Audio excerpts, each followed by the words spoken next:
क्या करूँ? मेरे तो 5 क्वेश्चन छूट गए। मैंने तो ये वाले क्वेश्चन तक पहुँचा ही नहीं। मेरे मैथ्स के 10 क्वेश्चन गलत हो गए। ओएमआर शीट में मेरे से ये गलती हो गई। मेरे तो डबल जो बबल्स है वो फिल हो गए। मैंने तो कटिंग कर दिया। इस तरह के बहुत सारे प्रॉब्लम बच्चे फेस करते हैं जब वो एग्ज़ाम देने जाए, एग्ज़ाम चाहे कोई सा भी हो। लेकिन आज बात करेंगे स्पेशलाइज्ड सैनिक स्कूल 2026 जो 18 जनवरी को होने वाला है। यदि आपको इस तरह की प्रॉब्लम आपके मॉक टेस्ट में फेस हो रही है या फिर आप नहीं चाहते कि जब एग्जाम हॉल से बाहर निकले तो इस तरह की कोई भी कंप्लेन आप अपने पेरेंट्स या खुद से करें कि मैं टाइम मैनेज नहीं कर पाया, मुझे ये पता ही नहीं लगा कब टाइम निकल गया, मुझे ये नहीं पता लगा कि किस सब्जेक्ट को कितना टाइम देना है और कैसे मैं गिवन टाइम में अपने आप को प्रॉपर एफिशिएंट बना सकता हूँ। इस वीडियो में कंप्लीट बात करेंगे इसकी और साथ में बात करेंगे ओएमआर शीट के बारे में जो बेसिक गलती बच्चे करते हैं उस स्ट्रेटजी को बताऊंगा कि कैसे आप ओएमआर शीट को प्रॉपर ढंग से भर पाएंगे। साथ साथ में वीडियो के एंड में आप लोगों के लिए बचे हुए दिनों के लिए एक रामबाण देने वाला हूँ, ज़रूर वीडियो को अंत देखिएगा। आइए बात करेंगे सबसे पहले हम लोग टाइम मैनेजमेंट की और मैं दोनों ही क्लासेस की बात करने वाला हूँ। दोनों क्लासेस की बात करेंगे। सबसे पहले मैं क्लास 6 की टाइम मैनेजमेंट की बात करता हूँ। क्लास 6 में टोटल नंबर ऑफ क्वेश्चन की बात करें तो 125 क्वेश्चंस होते हैं। यस। और टाइम की बात करें तो उसके पास 150 मिनट्स का टाइम होता है। इतना टाइमिंग इनके पास रहता है।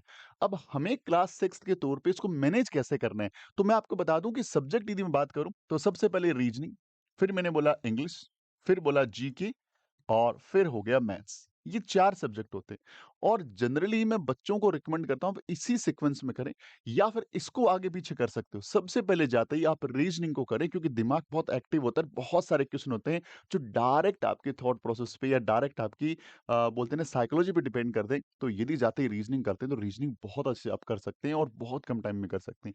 अब आपको ये 150 मिनट्स जो है इनके क्वेश्चन्स यहाँ पे 25 क्वेश्चन्स हैं, यहाँ पे 25 क्वेश्चन्स हैं और यहाँ पे भी 25 क्वेश्चन है और इसके अंदर 50 क्वेश्चन है। ये नंबर ऑफ क्वेश्चंस है। अब इनको हमें टाइम कितना दें ताकि हमारा पेपर कवर हो जाए? अच्छा मैं बात करूँगा आपके साथ राउंड 1, राउंड 2 और राउंड 3 की। What it is? इसका मीनिंग ये होता है कि जब भी आप पेपर दें, जब भी मॉक टेस्ट आप दे रहे हैं, तो आप अपने आप को ये चैलेंज ना लें कि आपके रास्ते में सारे क्वेश्चन आएँगे, सबको बनाऊँगा, मेरी तैयारी बहुत बढ़िया है, कोई भी क्वेश्चन में से छूटना नहीं चाहिए, एक क्वेश्चन नहीं छोड़ूँगा मैं। बहुत सारी बार ऐसे होते हैं कि कुछ क्वेश्चन होते ईज़ी हैं लेकिन उनकी लैंग्वेज थोड़ी डिफ़िकल्ट होती है। या फिर कई बार क्वेश्चन इसी ढंग से सेट किए जाते हैं कि थोड़ी-सी कैलकुलेशन डाल दी या 2-3 फ़ॉर्मूले मिक्स कर दिए एक क्वेश्चन में और बच्चा वहीं फँस के रह जाता है। वहीं ट्रैप हो जाता है। आपको स्किप करना होता है। जब भी आप क्वेश्चन पेपर कर रहे हैं और कुछ क्वेश्चन को आपने पढ़ा और 10-12 सेकंड में, 15 सेकंड में आपको लग रहा है यार ये मेरे दिमाग में लॉजिक नहीं आ रहा है। चाहे वो जीके हो, चाहे इंग्लिश हो, चाहे मैथ्स हो, चाहे रीजनिंग कोई भी सब्जेक्ट हो, लेकिन यदि लॉजिक नहीं आ रहा है आपके दिमाग में तो स्किप दैट पर्टिकुलर क्वेश्चन और उसको छोड़ो। क्योंकि आपके सामने 125 क्वेश्चन है और यदि आप राउंड 1 यानी पहली बार जब पेपर को कर रहे हो, तो मेरा है कि राउंड 1 से रिलेट कर रहे हैं और राउंड 1 की मैं टाइमिंग्स यहाँ पे लिखूँगा कि आपको हर सब्जेक्ट को कितना टाइम देना है। उसके दौरान कुछ क्वेश्चन छूटेंगे, उनको छोड़ना है, यदि छोड़ेंगे नहीं तो इस टाइमिंग में वो क्वेश्चन हो नहीं पाएँगे। मैं राउंड 1 की बात करूँ, R1 की बात करूँ तो R1 में आपको टाइम रीजनिंग को 20 मिनट का टाइम देना है, इसको 20 मिनट का टाइम देना है और इसको 20 मिनट का टाइम देना है और मैथ्स को 60 मिनट का टाइम देना है क्योंकि यहाँ पे कैलकुलेशन पार्ट रहता है। अब ये सारे टाइमिंग विद ओएमआर शीट है। एक पोर्शन किया उसका ओएमआर भरो, दूसरा पोर्शन किया ओएमआर भरो, तीसरा भरा ओएमआर भरो, चौथा ओएमआर भरो क्योंकि यदि आप ओएमआर को पीछे रख दिए और वहाँ पे हड़बड़ाहट में आपके पास पता लगा कि 5 मिनट का टाइम है, तो 5 मिनट में 125 बबल्स उस टाइम भर सकते हैं, लेकिन उस टाइम इतना दिमाग में प्रेशर रहता है कि हम चाह कर के भी नहीं भर पाते। तो ज़रूरी है कि आप एक सेक्शन कर रहे हैं उसका ओमार शीट भरें और ओमार शीट भरने की टेक्निक बताऊँगा बहुत शानदार ढंग से, ज़रूर देखिएगा उसको। तो यहाँ पे आपका राउंड 1 में टाइम डिवोट हो गया 120 मिनट्स। 120 मिनट यहाँ पे आपके लग गए और इसी के दौरान देखो अब यहाँ पे यदि जीके की थोड़ी स्पीड से पढ़ोगे तो यहाँ से 2-4 मिनट का समय बचा सकते हो और ये 2-4 मिनट रीजनिंग में दे सकते हो। इसी ढंग से इंग्लिश के अंदर भी थोड़ा स्पीड में पढ़े जैसे आर्टिकल्स हैं या फिर ग्रामर का कोई पोर्शन है या फिर आपका वर्ड पावर है तो वहाँ पे आपने पढ़ा आता है तो आता नहीं आता नहीं आता तो डोंट वेस्ट योर टाइम कि हाँ ये क्या होगा ये हम लोग राउंड 2 के लिए कुछ समय बचा के रखेंगे। अब आपके पास राउंड 2 का मतलब अब उनकी बात करेंगे जो समय बचा हुआ है। अच्छा कई बार ऐसा होता है एग्जाम हॉल में जाते हैं, एग्जामिनर बोलता है यहाँ पेपर में टिक नहीं करना, टिक करोगे तो पेपर ले लूँगा, टिक अलाउ नहीं है। तो आप छोटे-छोटे डॉट करें क्योंकि आप ये बाद में ओमार शीट में नहीं देखेंगे कि अच्छा मेरा 5वां नहीं किया हुआ, 10वां नहीं किया हुआ, 15वां नहीं किया। ये आपको वहाँ पे कुछ ना कुछ सिंबल अपने और बीच में कहीं बना दो सिंबल, कुछ ऐसे सिंबल कि पन्ना पलटते ही पता लगे ये वाले क्वेश्चन मेरे ड्रॉप किए हुए हैं। क्योंकि ड्रॉप करते रहो, आगे बढ़ते रहो, ड्रॉप करते रहो, आगे बढ़ते रहो और जब सही आंसर पे डॉट करते रहो, डॉट तो अलाउ है, कोई दिक्कत नहीं है। आपको दिख रहा है, बाकियों को नहीं दिख रहा, कोई इश्यू नहीं है। तो ये ज़रूरी है। अब राउंड 2 के अंदर आपके पास और राउंड 3 में टोटल आपके पास 30 मिनट बचे हैं। तो आप यहाँ पे इसको 20 मिनट और 10 मिनट में डिवाइड करें। 20 मिनट में वापस से जाएँ, पेज को खोलें, फटाफट क्वेश्चन्स करें और देखिए कि दिमाग में जो क्वेश्चन नहीं छूट गए थे, वो क्वेश्चन आ रहे हैं कि नहीं आ रहे, आ रहे हैं कि नहीं आ रहे। राउंड 2 को कंप्लीट करें 20 मिनट्स में विद ओएमआर शीट। अब भाई 10 मिनट लास्ट के बचा लिए हमने, जो क्रिटिकल टाइम है। यहाँ पे हमें जो हुए वो ठीक है, नहीं हुए उन पे अब आपको तुक्का मारना पड़ेगा। या फिर आपको करना है, छोड़ना तो किसी क्वेश्चन को नहीं है। अच्छा, वहाँ पे भी आप एलिमिनेशन मेथड करें। ये क्लास 6 से क्लास 9 दोनों के मान लीजिए एक क्वेश्चन लिखा हुआ है यहाँ पे और इसके ऑप्शंस है ए, बी, सी और डी। यदि तुक्का मारना है, सीधा रैंडम कुछ भी भरना हो ओएमआर शीट पे, तो किसी भी क्वेश्चन को सही होने की जो संभावना है, प्रोबेबिलिटी है, वो ओनली 25% है। लेकिन यदि थोड़ा दिमाग लगाए कि अच्छा क्वेश्चन पढ़ा यार नहीं आ रहा मुझे, लेकिन ऑप्शंस पढ़े और आप डैम श्योर हो गए यार सी नहीं होगा। मुझे पता है, मुझे याद है कि ये सी नहीं होगा। मुझे इतना कन्फर्म है इसका सी तो नहीं होगा। अब यदि तुक्का मारेंगे तो जो पहले 25% प्रोबेबिलिटी थी वो बढ़ के 33% होगी बच्चे। और यदि आप एक ऑप्शन को और एलिमिनेट कर दें, मान लीजिए आपने बोला ए नहीं होगा, तो अब आपके सही होने की प्रोबेबिलिटी 50% हो गई। तो किसी भी क्वेश्चन में तुक्का ही मारना है तो बहुत ही ज़्यादा कॉमन सेंस को यूज़ करके मारना है, ये बात वैसे ज़ोर से ध्यान रखनी है। तो ये राउंड 1, राउंड 2, राउंड 3 स्ट्रैटेजी यदि अभी बचे मॉक टेस्ट में आप लगाते हैं, तो डेफिनिटली आपका लेवल इंप्रूव होगा और इससे बहुत सारे बच्चों को फ़ायदा होता है। क्लास 9th की एक स्ट्रैटेजी बताता हूँ फटाफट में कि क्लास 9th में क्या करना है। 9th की बात करें तो 9th के अंदर आपके टोटल 150 क्वेश्चंस और टोटल 180 मिनट का टाइम मिलता है। 180 मिनट का टाइम मिलता है। यहाँ पे यदि सब्जेक्ट की बात करें, तो सब्जेक्ट के अंदर यहाँ पे रीजनिंग, फिर इंग्लिश, फिर एसएसटी, फिर साइंस और फिर आता है मैथ्स।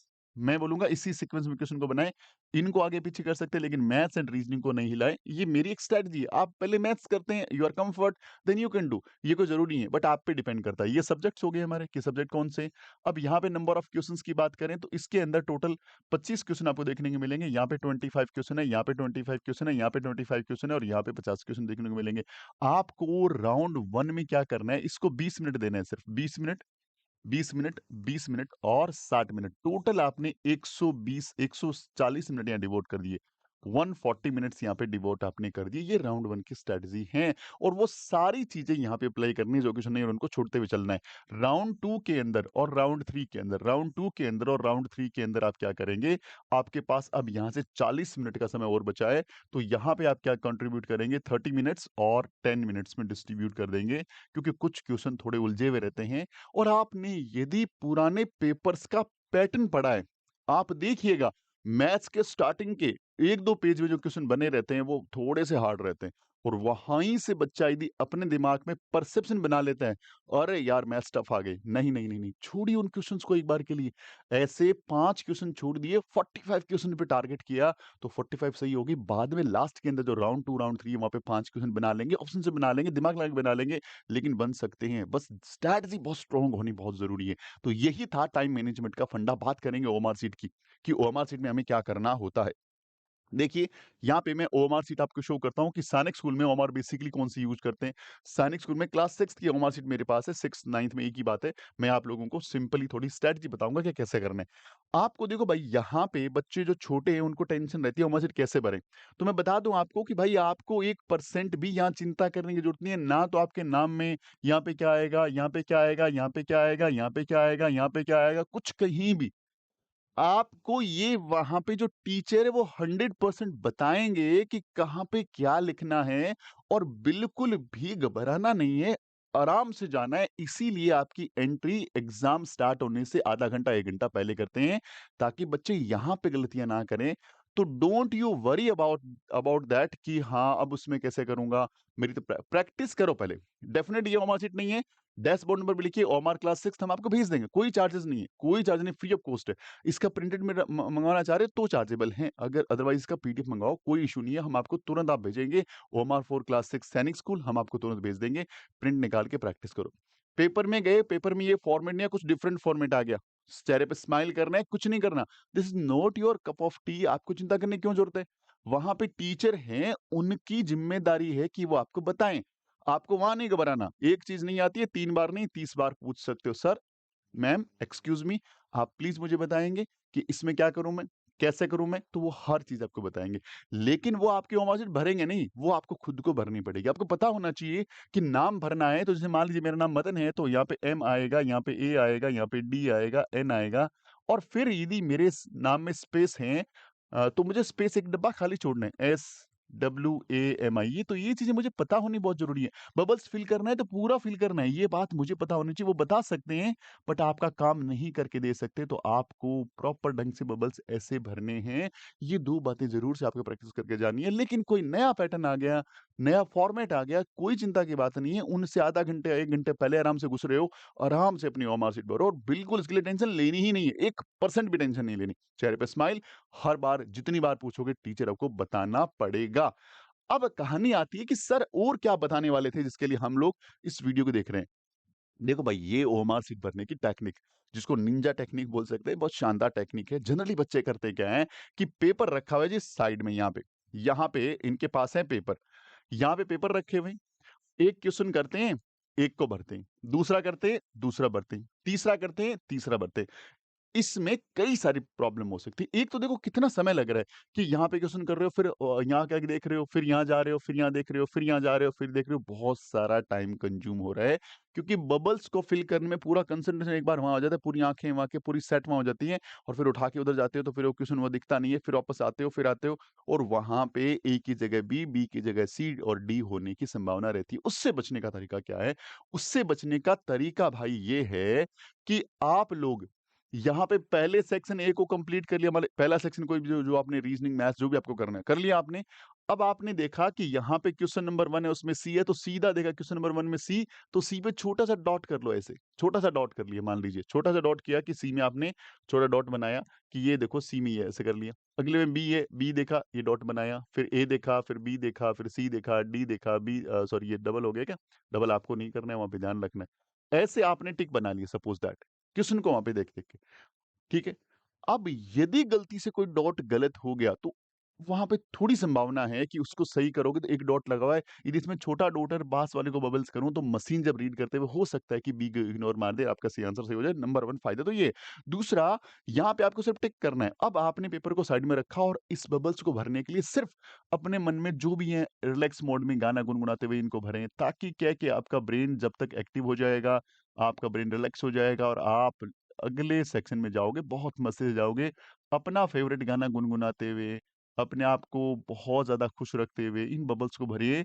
ये जो 1 डेढ़ 2 मिनट का समय जो भी आप इनको दे रहे हैं, वो आपकी मस्ती का टाइम होगा, जिससे दिमाग का स्ट्रेस रिलीज़ होगा, मस्त ढंग से अगले सेक्शन में जा पाओगे। तो ये स्ट्रैटेजी आप ओएमआर शीट में अप्लाई कर सकते हैं।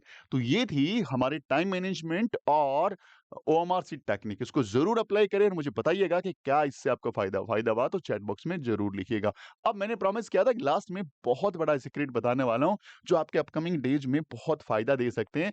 बात करेंगे इसकी तो यहाँ पे मैं आपको बता दूँ कि if you are preparing for Sainik school और if you are looking for कि इस बार 100% मुझे सीट मिल जाए, तो हमारे साथ रात को 10 बजे फ्री क्लासेस में देखिए कोई पेड क्लासेस का प्रमोशन नहीं है, सिंपल बोल रहा हूँ रात को फ्री में 10 बजे क्लास आती है और वहाँ पे जुड़ने से मैं आपको बहुत सारे बेसिक कॉन्सेप्ट, बहुत सारे अच्छे क्वेश्चंस वहाँ पे डिस्कस करता हूँ और वो 10 से रात को 11 या सवा 11 तक चलती है और यहाँ पे हम लोग टॉपिक वाइज़ चल रहे हैं, पूरा का पूरा मैथ्स डिस्कस कर रहे हैं। यदि 2 जनवरी का क्लास था, फिर 3 का क्लास था, फिर 4 को, 5 को, 6 को, 7 को, 8 को।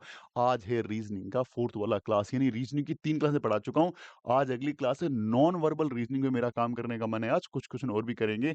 नॉन वर्बल और ब्लड रिलेशन और बच्चों को डिस्टेंस डायरेक्शन ये 3 बड़े टॉपिक परेशान करते हैं, तीनों पे काम करूँगा आज मैं। तो आइएगा इसके अलावा साथ-साथ में हम लोग और भी सारे टॉपिक देख लो कवर कर रहे हैं और लास्ट के अंदर 3 क्लासें मैंने रखी है जहाँ पे पूरा का पूरा रैपिड फायर चलेगा।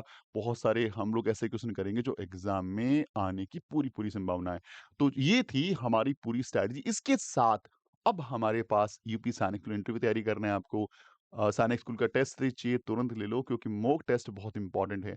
इसके अलावा जीके के 2400 क्वेश्चन आपके जीके की पावर को स्ट्रॉन्ग कर सकते हैं। पूरा एनसीईआरटी है छठी, 7वीं, 8वीं साइंस एंड एसएसटी का दोनों क्लासेस के लिए क्लास 6 क्लास 9 के लिए। आरएमजी प्रिपरेशन कर रहे हो ये वाली बुक आपके लिए रामबाण साबित हो सकती है। भैया ये बंद हो गया है। तो इस तरह के बहुत सारे वीडियोज़ हम बनाते रहते हैं जो आपके लिए बहुत फ्रूटफुल है। चैनल को सब्सक्राइब कर लो क्योंकि इसी तरह की बेहतरीन वीडियो साथ-साथ में बहुत सारा अच्छा कंटेंट आपको मिलता रहता है। मिलता है अगली वीडियो में तब तक अपना ख्याल रखिए। जय हिंद, जय भारत, वंदे मातरम।